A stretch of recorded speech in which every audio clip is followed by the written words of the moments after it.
kesembuhan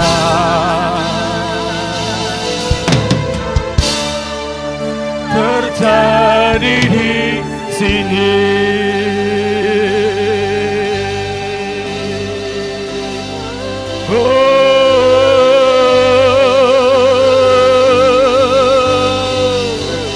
Kesembuhan terjadi, kesembuhan mengalirlah di sini oleh kuasa-Mu Tuhan.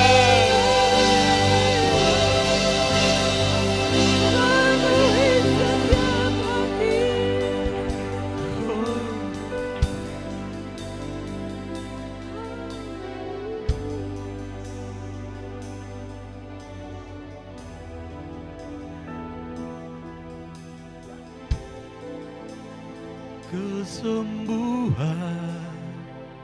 terjadi di sini. Kesembuhan terjadi di sini. Katakan kesembuhan, kesembuhan terjadi di sini. Kesembuhan, kesembuhan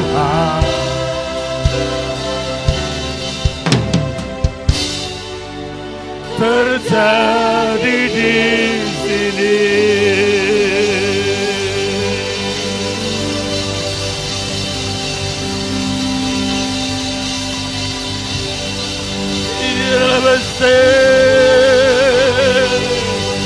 Karena kuasa-Mu ada di sini, karena kuasa yang tak terbatas ada di sini, mengalirlah kesembuhan itu. Karena kuasa yang tak terbatas itu ada di sini, mengalirlah, menyembuhkan, memulihkan, menyempurnakan, mengembalikan setiap sel-sel yang sakit pada jemaat-Mu. Haleluya, haleluya. Ada kuasa yang tak terbatas mengalir pada saat ini. Amen. Menyembuhkan, memulihkan, menyempurnakan setiap tubuh yang sakit pagi ini. Amen. Sungguh besar Engkau Tuhan. Segenap hati kami memuji-muji-Mu.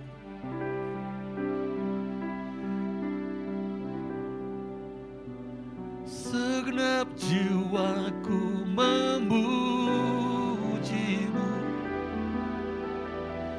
Sungguh besar Kau Yesusku.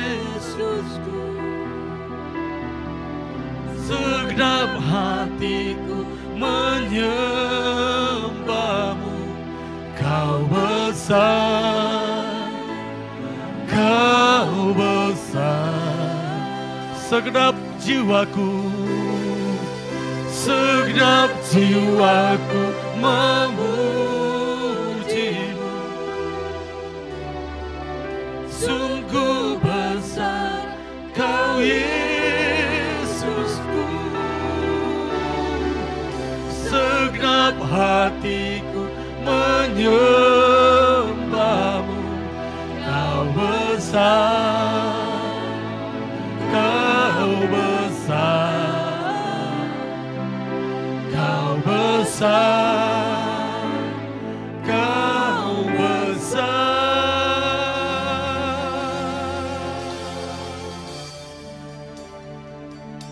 Haleluya. Terima kasih, kami bersyukur. Terus merasakan kebesaran, kedahsyatan-Mu dalam hidup kami. Setiap momen peristiwa yang terjadi dalam hidup kami menjadi bukti kebesaran Tuhan di dalam hidup kami.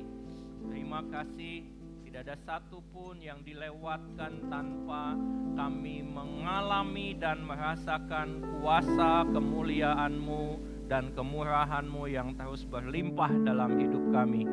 Terima kasih Bapa untuk pagi ini, untuk ibadah yang Engkau sendiri hadiri dan Engkau yang juga mengurapi kami. Terima kasih untuk kehadiran Roh Kudus yang memberi kami kekuatan sementara kami memuji meninggikan Engkau.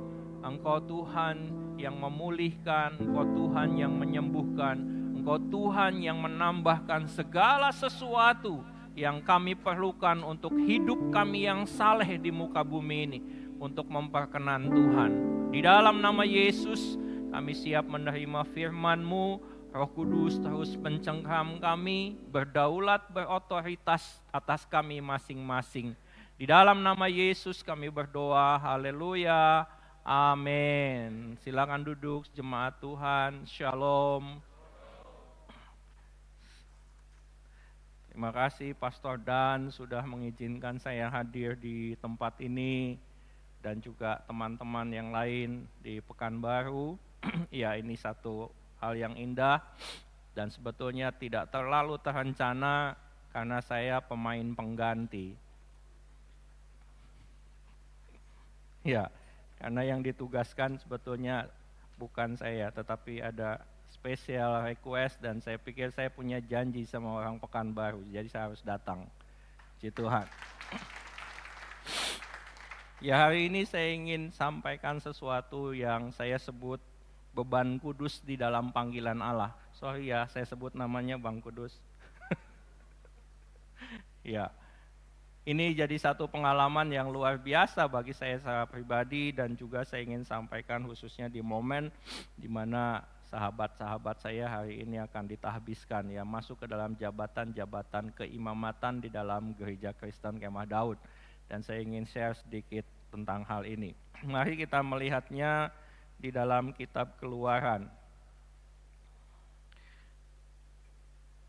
Ya, Keluaran pasal 33 itu berbicara penuh tentang percakapan Musa ketika dia memperoleh konfirmasi penegasan atas panggilan Tuhan, ya, untuk memimpin bangsa itu masuk ke tanah Kanaan. Ini sudah di luar dari tanah Mesir, tetapi ini momen di mana dia akan memimpin bangsa itu masuk ke tanah Kanaan. Dan Musa menyadari bahwa ini adalah pekerjaan yang luar biasa besar. Bukan sesuatu yang biasa memimpin bangsa yang begitu banyak, besar pada waktu itu, tapi juga dengan karakteristik yang paling menonjol. Kata orang kita bilangnya jugul. Ya, tegar tengkuk, keras kepalanya luar biasa. Sementara Musa itu orang yang lemah lembut, ya, dan dia seringkali sudah beberapa kali dalam kelemah lembutannya juga dia terprovokasi, ya, sehingga dia marah dan dia juga membuat kesalahan. Nah, ketika Musa akan memenuhi panggilan Tuhan itu, saya akan langsung saja pada satu poin, ya. Ketika Musa minta dan dia minta untuk bisa melihat kemuliaan Tuhan, itu sesuatu yang sepertinya luar biasa, ya. Ketika kita akan memulai sesuatu lalu kita minta bukti dari Tuhan, ya, dan kita menginginkan sebuah tanda-tanda yang ajaib, tanda-tanda supranatural yang akan menguatkan kita bahwa Tuhan menyertai kita. Tapi jawaban Tuhan itu berbeda dengan apa yang diinginkan Musa. Nah, maksud dari panggilan Tuhan itu yang pertama saya sebutkan saja di ayatnya yang ke-21 dari pasal 33 ini. Keluaran pasal 33 ayat yang ke-21. Dikatakan demikian, berfirmanlah Tuhan, ada suatu tempat dekatku di mana engkau dapat berdiri di atas gunung batu. Ada satu alasan Tuhan memanggil kita. Ada satu alasan Tuhan membawa kita. Ada satu alasan yang jelas dan Tuhan katakan ada satu tempat di mana engkau dapat berdiri di atas gunung batu. Ada satu tempat, kata firman Tuhan, dekatku. Tuhan memastikan bahwa ketika dia memanggil saudara dan memanggil saya ke dalam panggilan dia sedang memastikan bahwa saudara dan saya ada di dekat Tuhan. Tidak ada tempat dan tidak ada satu kondisi yang paling indah ketika kita sadar bahwa kita ada di dekat Tuhan. Dan itu adalah maksud dari panggilan. Kita selalu bernasihatkan orang ketika punya masalah, ketika punya persoalan, kamu harus lebih dekat dengan Tuhan. Ya, ketika orang punya kondisi yang sulit, rumah tangga dan segala macam mengalami goncangan, kita menasehatkan dia supaya dia dekat dengan Tuhan. Itu bukan hanya nasihat kita, tapi itu dimulai dari inisiatif Tuhan sendiri. Ya, karena itu dia memanggil kita supaya apa? Supaya kita ada di dekat dia. Dan cara dia memanggil kita masing-masing berbeda. Orang tua bisa memanggil anaknya dengan cara yang berbeda-beda. Ada anak yang dipanggil sedikit aja, ya, Amang kesini, ya mak, langsung datang. Ada yang mesti berapa kali, 2 kali, 3 kali, sampai suaranya melengking. Amang, ya mak, belum datang juga gitu kan. Akhirnya mamanya datang bawa pemukul, kesini kok, iya mak, baru datang. Tapi ujung-ujungnya hasilnya apa?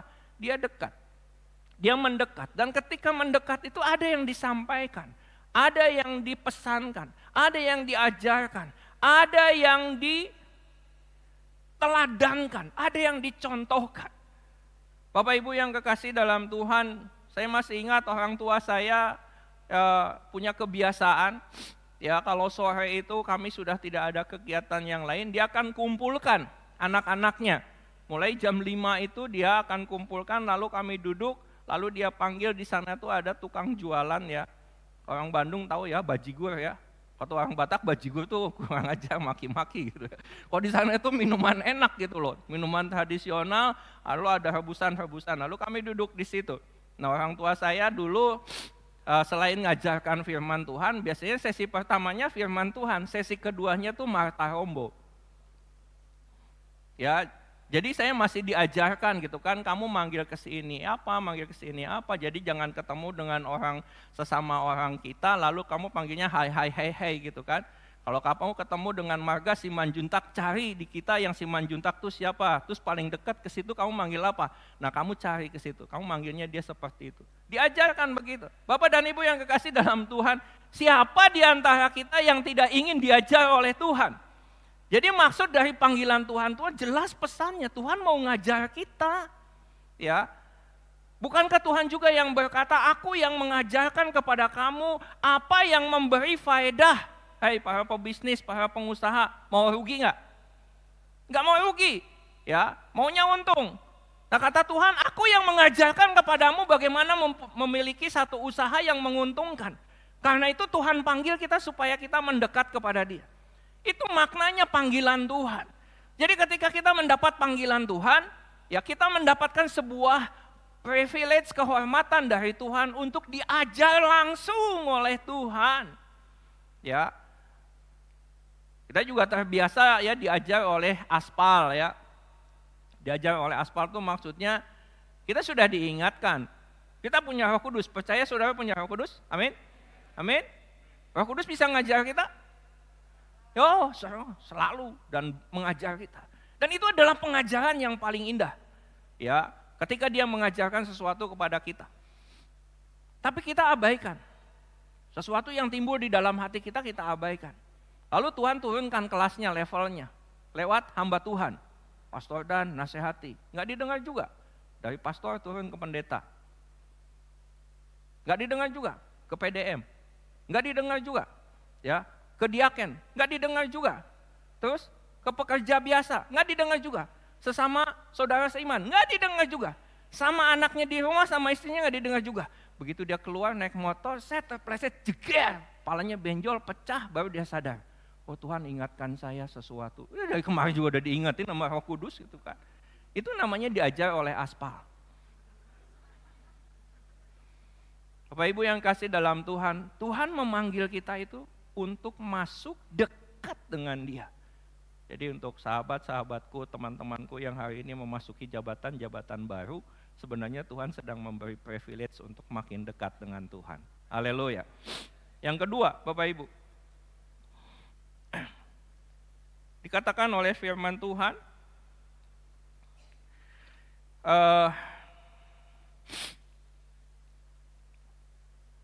di ayatnya yang ke-18, pasal 33 tadi, tetapi jawabnya, perlihatkanlah kiranya kemuliaanmu kepadaku, itu kata Musa. Tetapi firman-Nya, aku akan melewatkan segenap kegemilanganku dari depanmu dan menyerukan nama Tuhan di depanmu. Aku akan memberi kasih karunia kepada siapa yang kuberi kasih karunia dan mengasihani siapa yang kukasihani. Lagi firman-Nya, engkau tidak tahan memandang wajahku, sebab tidak ada orang yang memandang aku dapat hidup.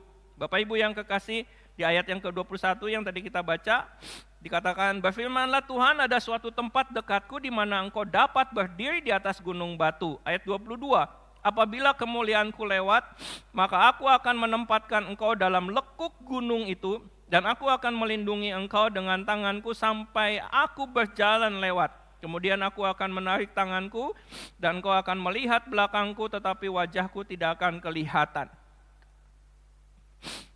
Kasarnya gini, Tuhan bilang, boleh ya, tapi kamu gak akan tahan melihat kemuliaanku.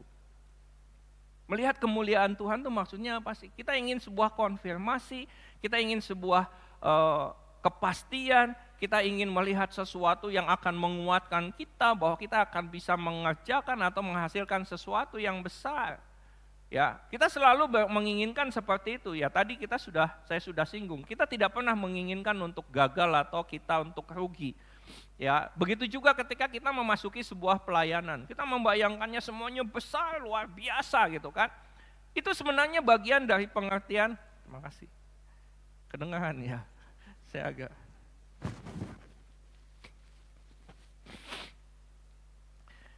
itu bagian dari kita menginginkan kemuliaan Tuhan.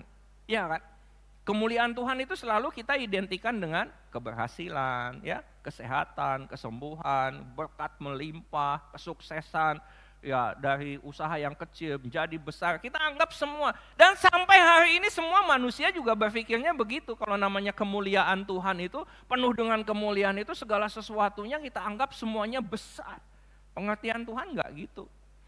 Tuhan bilang, aku akan menempatkan kamu di celah batu, cliff of rock katanya ya, atau house of rock. Nah, celah batu ini udah jelas ya, kalau kita lihat di dalam Alkitab, di konteks-konteks jauhnya itu nunjuk kepada pribadi Tuhan Yesus. Aku akan menempatkan kamu di dalam celah batu, ya, dan aku akan menudungi kamu dengan tanganku ketika aku melewatkan kemuliaanku. Jadi waktu Tuhan lewatkan kemuliaan, sekalipun Musa minta tapi Tuhan gak kasih. Malah Tuhan taruhnya di celah batu, ya, lalu ditudungi dengan tangan Tuhan. Setelah lewat baru Musa lihat belakangnya. Bapak Ibu yang kekasih dalam Tuhan, Tuhan tuh selalu melakukan segala sesuatunya, konteksnya itu selalu di dalam Kristus ya. Ya, cliff of rock atau house of rock itu bicara tentang Kristus. Dia batu karang itu. Dia tempatkan kita, dia lindungi kita. Haleluya. Jadi ketika Tuhan memanggil kita dan menempatkan kita di celah batu, Tuhan itu sedang membawa kita untuk melindungi kita dan menjagai kita. Bukan untuk menyusahkan kita. Ini satu hal yang hidup ya buat saya ketika saya sedang berjuang dalam satu lembah kekelaman. Ketika saya terpisah dari istri saya, ketika dia dibawa ke ruang ICU, lalu saya mendengar laporan medisnya gitu ya.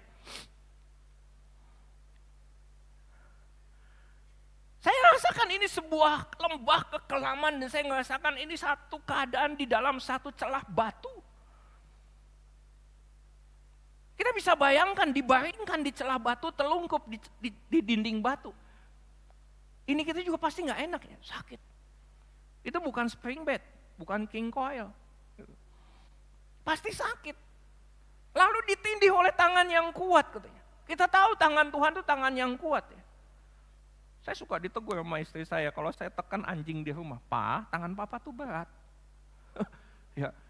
Dan ini tangan Tuhan yang menekan kita. Dan saya rasakan saya sedang dibuat oleh Tuhan, telungkup tiap, lalu saya merasakan tangannya juga tangan yang besar dan kuat itu. Ya. Mau ngejahit ini, waduh, berat sekali gitu. Ya. Tapi firman ini hidup buat saya. Saya ngerti, ya saat ini saya ada di dalam sebuah perlindungan Tuhan sekalipun menyakitkan. Ini sudah berat, lalu ditambah dengan tekanan yang begitu berat. Wah, ini sesuatu yang menyakitkan. Mana janji Tuhan bahwa Tuhan akan membawa kita dalam satu keadaan yang menyenangkan, melepaskan, semuanya terjadi secara kontradiktif di depan mata kita. Tapi satu suara yang lembut itu kan, dan saya percaya itu suara Roh Kudus, suara Bapa kita. Ketika engkau merasakan tanganku menekan dirimu, di mana kau sadari bahwa aku berada? Saya langsung, waduh. Kalau tangannya saya rasakan menekan saya, tidak mungkin tangan itu jauh dari pribadi yang memiliki tangan itu. Kalau dia tangan itu sekarang menekan di sini, maka si pemilik tangan itu tentu ada di situ. Dia tidak jauh-jauh. Dia sudah berkata, aku menempatkan engkau di sebuah tempat di dekatku. Ketika kita mengalami satu hal yang menekan, ketika kita mengalami satu hal yang begitu rasakan berat, dan kita merasa itu sesuatu yang bertentangan dengan semua janji-janji Tuhan tentang berkat, kesembuhan, kelepasan, kebebasan. Sadari satu hal, bahwa pada saat yang sama Bapamu, Allahmu yang memiliki tangan itu jelas ada di dekatmu.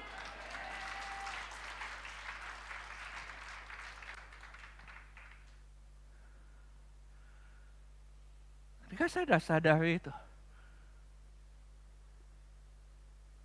saya tidak perlu dipaksa, saya tidak perlu diajari banyak hal. Saya sadari, saya tersungkur di depan dia. Di depan,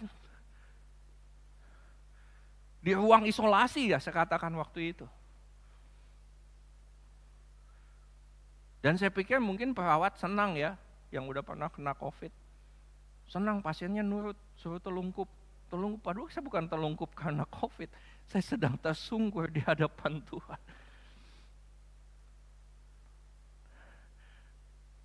Dan kemenangan terjadi. Haleluya.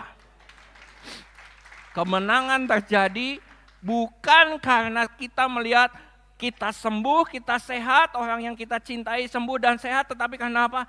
Sebuah kebenaran lahir di situ, yaitu saya mengenal Tuhan Bapa saya secara pribadi.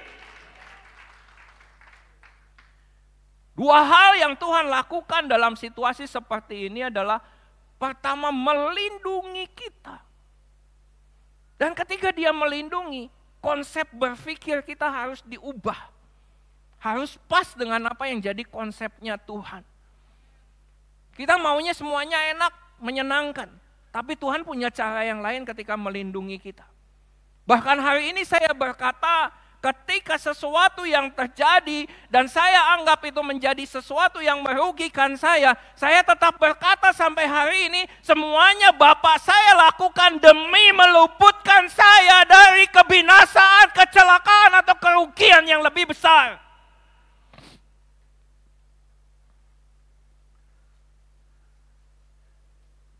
Bapak Ibu yang kekasih dalam Tuhan, sedang mengalami persoalan apa?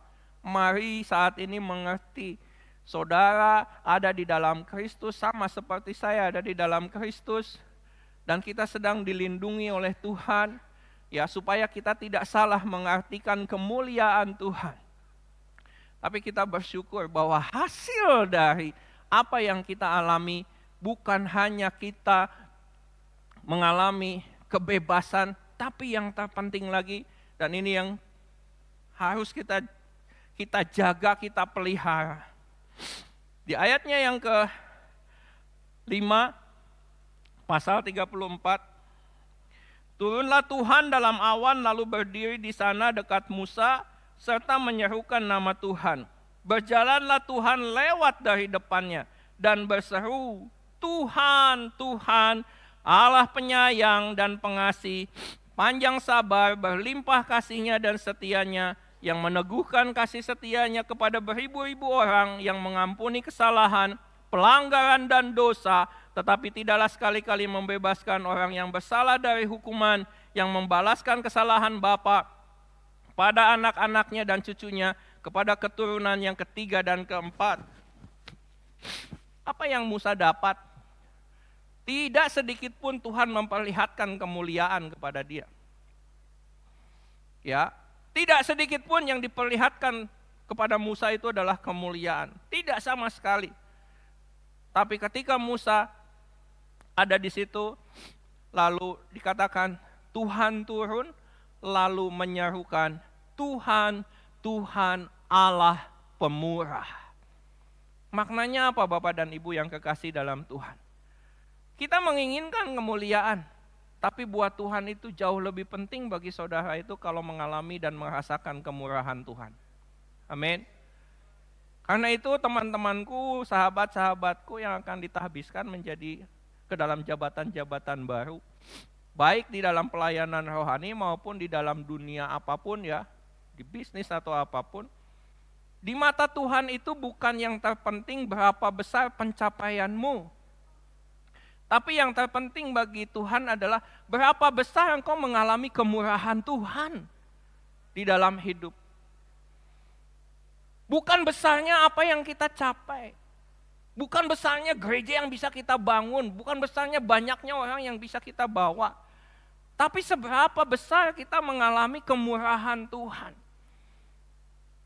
Tuhan udah jelas bilang bahwa dia tidak akan berbagi kemuliaan. Tapi Tuhan tidak pernah menahan sedikit pun kemurahannya kepada siapapun di antara kita. Karena itu setiap keadaan, setiap situasi yang kita alami, kita sadar bukan untuk mengalami, bukan untuk sebuah tujuan pencapaian. Tapi untuk kita mengalami kemurahan Tuhan demi kemurahan Tuhan. Saya tidak pernah terbayang, saya tidak pernah terfikir. Diizinkan Tuhan, ditetapkan memimpin sinode ini tahun yang lalu. Tapi saya tidak terpikir di tahun pertama, sebagian besar saya jalani dalam keadaan yang saya bilang, saya nggak bisa apa-apa. Ya, saya sama-sama sakit, istri saya masih dalam pemulihan. Saya dalam keadaan tidak bisa apa-apa. Jauh dari apa yang saya bayangkan. Wah, akan ada ini besar, ini besar, ini besar. Gak ada sama sekali. Yang besar-besar itu tidak terjadi.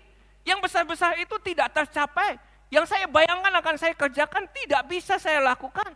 Tetapi saya mau pastikan sepanjang tahun ini saya mengalami kelimpahan anugerah Tuhan yang luar biasa. Dan saya bersyukur dan saya tidak menyesal untuk apa yang terjadi. Bapak dan Ibu yang kekasih dalam Tuhan. Ketika istri saya sakit, masih di rumah sakit, Roh Kudus sudah bilang, istrimu sembuh dari COVID. Minggu kedua saya dapat laporan semuanya membaik. Ya, ventilator mulai diturunkan levelnya. Haleluya. Saya tahu ini jawaban dan ini konfirmasi dari Roh Kudus. Tapi di minggu ketiga, ketika berharap pemulihan dari COVID dan cepat keluar, istri saya kena stroke. Dan Roh Kudus bilang apa lagi? Pemulihan istrimu adalah proses buat kamu.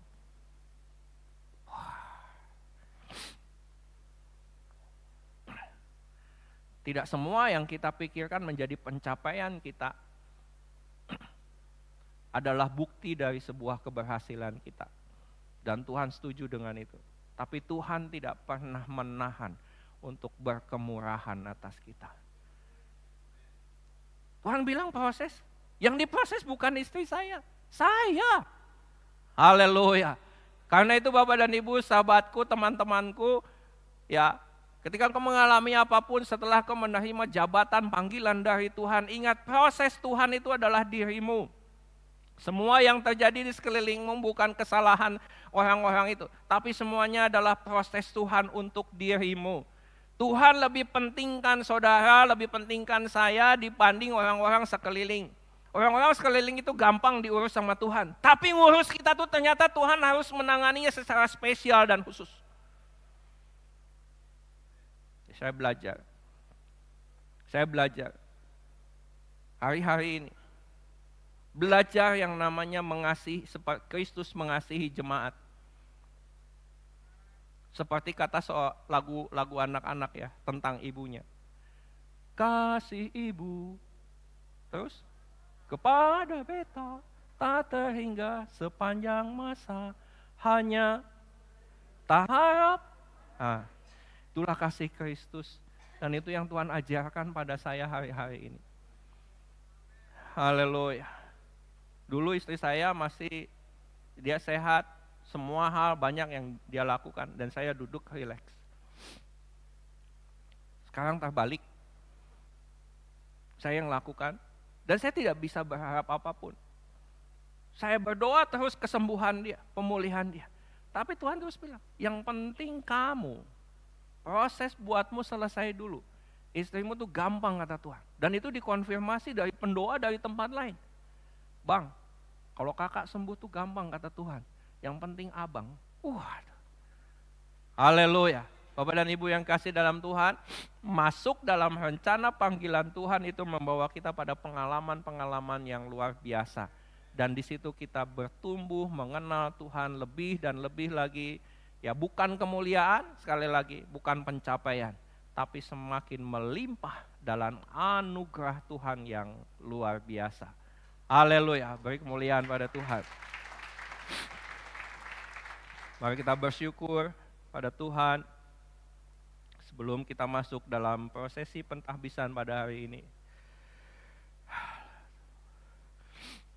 Terima kasih Bapa, terima kasih Tuhan. Terima kasih Yesus. Mudah bagimu Tuhan memberikan segala sesuatu yang indah, yang menyenangkan. Tetapi untuk memperoleh kami, Engkau bayar dengan darah yang mahal.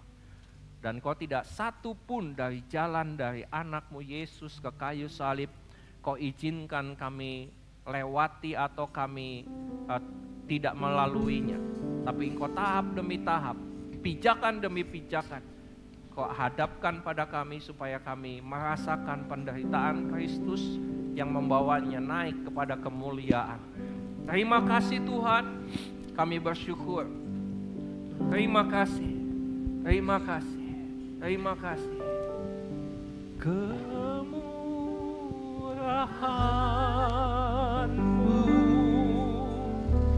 lebih dari hidup.